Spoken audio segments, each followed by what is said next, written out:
This sofa is very comfortable. Here at Liberal Arts, we have comfortable sofas.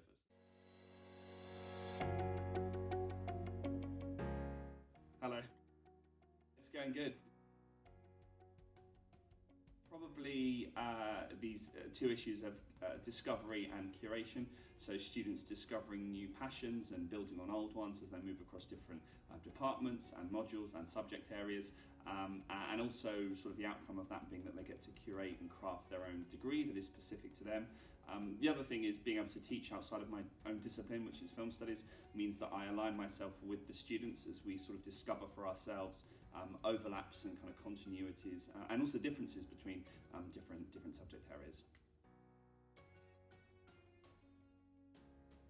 All kinds of things across the creative and kind of culture industries, museum curation, film school, marketing, media and communications, as well as non-profit organisations that work with the environment. So a broad range of things really. In some cases they often do postgraduate study as well in their minors. So the liberal arts degree gives them a broad range of subjects. They can specialise in particular subject areas and continue on that as part of their further study or their profession, but equally they can go into kind of something else that they've discovered along the way. So in short, they go into anything and everything. I've been working actually, and I'm still in contact with one of my students who's working for an organisation, and I run a website, and we've sort of been in dialogue about how animation in this case is used to communicate environmental messages. So it's nice to be able to sort of foster relationships within the classroom, and then when students go on to do other stuff, keep in contact with them and see what direction they've gone in. Well, I have lots of good memories in terms of the study and stuff that I learned. My degree was in film and television, but one of my strongest memories is almost burning down the kitchen on the first day when I moved into hall. Not only did I almost burn down the kitchen thanks to leaving toaster under the grill for too long, I then in a panic dropped an entire pack of frozen peas all over the floor as a way to sort of welcome myself to the rest of the group, people that I was living with. So yeah, I learned lots and lots of wonderful things and also nearly burnt down my halls of residence. No, they didn't. They were after that. I removed the toast from under the grill and then proceeded to then drop the peas on the top.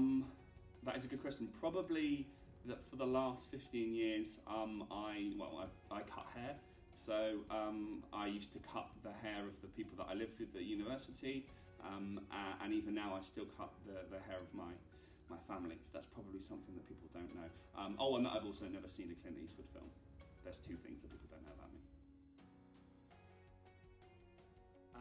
Well, I think the arts and humanities, first and foremost, are obviously at the centre of a lot of human culture. They promote extremely valuable critical and personal skills. They also let, I think, students become engaged and globally aware citizens outside of the classroom. So they invite students, or they involve subjects that invite students to ask questions about kind of broader, systems of power, about identity formation, about issues and ideas that kind of take place outside the classroom in the world.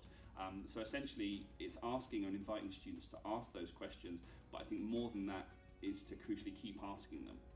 So thinking about and interrogating pre-existing assumptions and generalizations about the way that they kind of move throughout the world. So yeah, I think in terms of bringing out key questions to ask and then flagging up the importance that we keep asking them is one of the things that the Arts and Humanities does